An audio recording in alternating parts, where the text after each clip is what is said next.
The Pampered, Petulant, Self-Pitying Prince, new book by Britain's top investigative author reveals Charles's remarkable travel demands, including bringing his entire bedroom on trips. "Nobody knows what utter hell it is to be Prince of Wales," Charles said in November 2004. His idea of hell, it must be said, is unlikely to be shared by most of his future subjects. Take, for example, accounts of what it is like to have Prince Charles come to stay for the weekend. Before a visit to one friend in northeast England, he sent his staff ahead a day early with a truck carrying furniture to replace the perfectly appropriate fittings in the guest rooms. And not just the odd chest of drawers, the truck contained nothing less than Charles and Camilla's complete bedrooms, including the prince's orthopedic bed, along with his own linen. His staff had also made sure to pack a small radio, Charles's own lavatory seat, rolls of Kleenex premium comfort lavatory paper, Lefroy whiskey and bottled water, for both bedrooms, plus 2 landscapes of the Scottish Highlands. The next delivery to arrive was his food, organic, of course. His hosts decided, despite their enjoyment of his company, not to invite him again. Their experience was less distressing, however, than that of the family asked to host Charles for a long weekend on the Welsh borders. Over the preceding months, they'd invited many friends for the 4 meals at which he'd preside. They'd also hired staff and ordered in masses of food and flowers. But on the Friday afternoon of Charles's expected arrival, there was a call from the St. James's Palace to offer regrets. Under pressure of business, the prince could not arrive until Saturday morning. The following day, the same official telephoned to offer regrets for Saturday lunch, but gave the assurance that Charles would arrive for dinner. Then, that afternoon, the whole visit was cancelled due to unforeseen circumstances. The considerable waste and disappointment were not mitigated when Charles later revealed to his stricken hostess the reason for his cancellation. He had felt unable to abandon the beauty of his sunlit garden at Highgrove, he said. For about 6 months of every year, the heir to the throne enjoyed a unique lifestyle in beautiful places, either in seclusion or with friends. Although his traveling staff, a butler, 2 valets, chef, private secretary, typist and bodyguards, could anticipate most of his movements between his 6 homes, the only definite confirmation of his final destination, especially to his hosts, would be the arrival of a truck carrying suitcases, furniture and food. There then followed endless telephone calls with his staff as he changed his mind about his future plans and projects. For 4 months every year he lived in Scotland, where he expected people to visit him from London, usually at their own expense. Sometimes, he traveled abroad. After the death of the Queen Mother in March 2002, for instance, he flew to Greece to stay for 3 days on his own in a monastery on Mount Athos. Unfortunately, someone took a photograph that showed the prince stepping off a boat with a butler and a remarkable amount of luggage in tow, certainly far more than anyone could need for a few days' meditation. The image didn't exactly chime with the theme of the imminent Jubilee celebrations, to emphasize the monarchy's relevance in modern Britain. Charles's staff could see this, even if he couldn't. Julia Cleverdon, an executive on one of his charities, stuck the photo on her office wall and wrote, with risky irony, "We are off to Mount Athos with 43 pieces of luggage." The prince's other free weeks were likely to be divided between well-off friends. At Chatsworth, the 175-room home of his beloved Debo Mitford, the Duchess of Devonshire, Charles and Camilla would be assigned a whole wing for up to 3 weeks.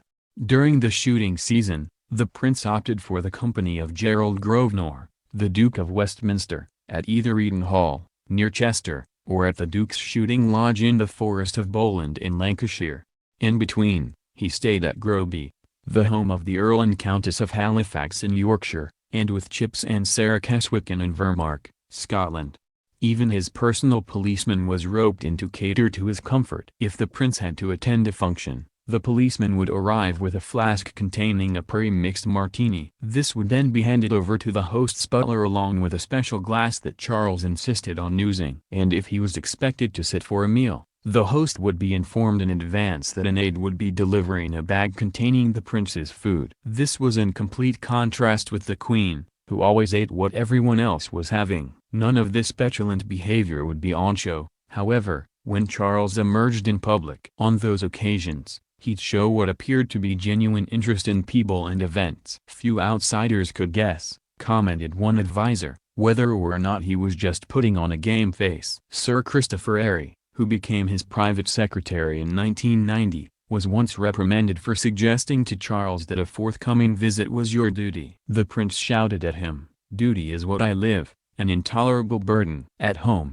his demands were constant, which meant an assistant had to be on call in Charles's office until he went to sleep. All his aides were subject to familiar daily tirades. "Even my office is not the right temperature," he'd moan. "Why do I have to put up with this? It makes my life so unbearable." Sir John Riddell, his private secretary for 5 years from 1985, once told a colleague that Charles was better suited to being a second-hand car salesman than a royal prince. "Every time I made the office work," Riddell observed, "the prince fed it up again. He comes in, complains that his office is useless and people cannot spell and the world is so unfair, then says, 'This is part of the intolerable burden I put up with.'" This incompetence. When Charles entertained at home, everything was geared to his own habits and convenience. Dinner would be served to guests at 8 p.m., but he wouldn't arrive until 8:15 p.m., because he'd decided against eating a first course. It was fine, therefore, for dinner guests to start without him. Not at breakfast, though. Visitors to Highgrove were cautioned by Camilla not to begin eating before the prince appeared. He was also unusually particular about his gardens at Highgrove. Because he refused to use pesticides, he employed 4 gardeners who would lie, nose down, on a trailer pulled by a slow-moving Land Rover to pluck out weeds. In addition, retired Indian servicemen were deployed to prowl through the undergrowth at night with torches and hand-pick slugs from the leaves of plants. Charles also gave rein to extravagance in his office, where he employed an individual private secretary for each of his interests, including the charities, architecture, complementary medicine and the environment. And anyone visiting the office at St. James's Palace would be escorted to it by no fewer than 3 footmen, each responsible for a short segment of corridor. A weekend with the prince at Sandringham, meanwhile, can be a decidedly odd experience. One group of writers and journalists, invited 5 years ago, arrived to find that each of them had been assigned a servant. Friday after dinner was listed as a cinema night. The chosen film was Robert Altman's Gosford Park, depicting upstairs, downstairs life to an audience surrounded by the reality of that social order. The film became a regular feature of Charles's culture weekends. Michael Fawcett, the prince's former valet and fixer, supervised the placing of chairs in front of a screen in the ballroom. In the front row were 2 throne-like armchairs for Charles and Camilla. Soon everyone was seated, and servants entered with silver platters of ice cream. The film started. Charles and Camilla instantly fell asleep, and the ice cream slowly melted away. On Saturday, the guests took a walk with Charles, during which he spoke about his belief in a sustainable environment. They were careful to avoid debate. Their host, they had been cautioned, was easily offended. "People think I'm bonkers, crackers," Charles groaned suddenly, in the middle of a field. "Do you think I'm mad?" he asked, in a manner that forbade a positive reply. The 2-hour walk ended back at the house, where the guests were served tea. "Right, we're off," Charles announced, striding out of the house. After a quick cup. Jumping into his Aston Martin, he drove at breakneck speed down narrow, twisting lanes, reassured that police motorcyclists had cleared other traffic. His guests followed in a fleet of gleaming Land Rovers, arriving at Charles's local church in time to hear a short concert. On Sunday, female guests had been instructed to wear appropriate hats and gloves for a trip to the local Anglican church, St. Mary the Virgin and St. Mary Magdalene. The 2 who chose to go to Mass at a nearby Roman Catholic church felt Charles's displeasure. By Sunday dinner, some of the guests had become puzzled about their host. His habit of commandeering a small bowl of olive oil just for himself provoked one visitor to recount the story of Charles during a recent trip to India. The prince had invited the banking heir Lord Billionaires be rounded up to accompany him. During the tour, a sumptuous lunch was held in the Maharaja's palace. Unexpectedly, a loaf of Italian bread was placed on the table. As an American billionaire reached out to take a piece, Charles shouted, "No, that's mine. Only for me." In reply to that story, another visitor recalled that on a previous weekend at Sandringham, A guest had brought Charles a truffle as a gift. To everyone's envy, Charles did not share the delicacy at dinner but kept it to himself. As they listened to these curious tales, Charles's guests did not laugh. There was merely bewilderment. At the end of the Sandringham weekend, the guests were asked not to leave until the Monday morning. Some were told to leave £150 in cash for the staff, or to visit the estate's souvenir shop. Most would tell their friends that Charles seemed genuine, but that the weekend was surreal. Those who know him have often asked themselves why Prince Charles is so extraordinarily self-indulgent. Why can't he be more like his mother, who lives without complaint under leaky roofs and in rooms that haven't been repainted since her coronation? In 2006, for instance, Charles used the royal train simply to travel to Penrith to visit a pub, at a cost of £18,916, as part of his Pub in the Hub initiative to revitalize village life. And he spent £20,980 for a day trip by plane from Scotland to Lincolnshire to watch William receive his RAF wings. By contrast, the Queen travelled by train, courtesy of First Capital Connect, to Sandringham at Christmas. Her ticket cost £50, instead of the £15,000 her journey would have cost by the royal train. Some have speculated that Charles's extravagance is a kind of revenge on the Duke of Edinburgh, for sending him to Gordonston in Scotland during his formative years. The prince loathed the school's Spartan regime, but his father insisted he stay there to complete his secondary education. The other mystery is why Charles has never seemed to appreciate his great good fortune. Instead, he has given vent so frequently to resentment that one friend has dubbed him an Olympian whinger. With a personal income of millions from the Duchy of Cornwall, £16.3 million in 2007 alone, he could afford to indulge his slightest whim, yet even that didn't satisfy him.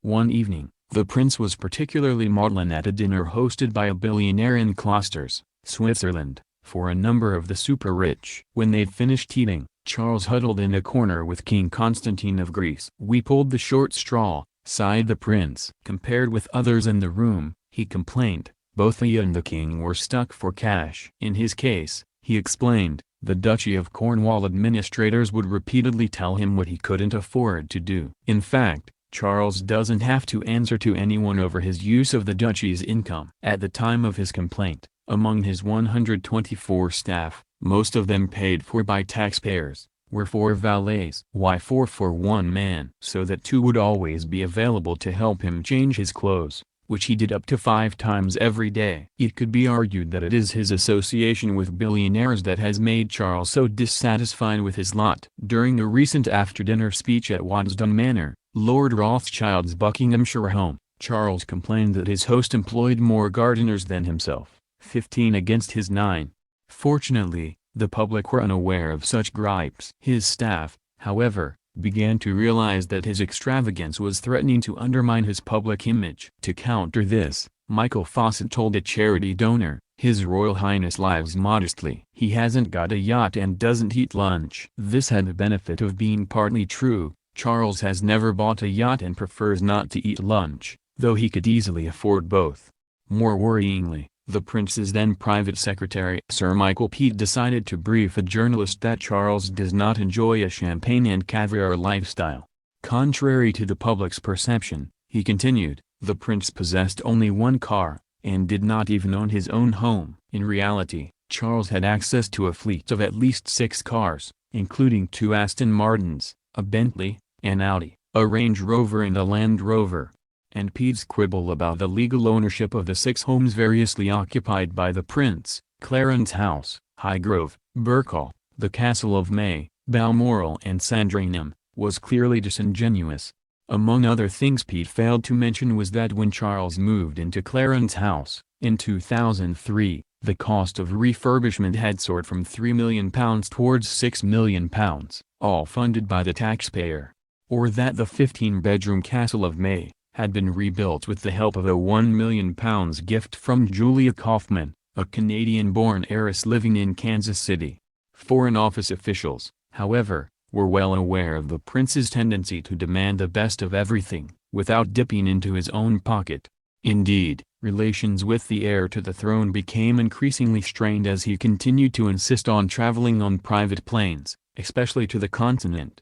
After one particularly nasty spat, Charles reluctantly agreed to fly commercial in Europe. But on his return, he refused ever again to take a BA plane. He wanted the convenience, and not to mix with hoi polloi, observed one Mandarin dryly. Rebel Prince, The Power, Passion and Defiance of Prince Charles by Tom Bower, published by William Collins on Thursday at £20. Copyright Tom Bower 2018. To order a copy for £14, 30% discount, visit mailshop.co.uk/books or call 0844 571 0640. P&P is free on orders over £15. Offer valid until March 31, 2018.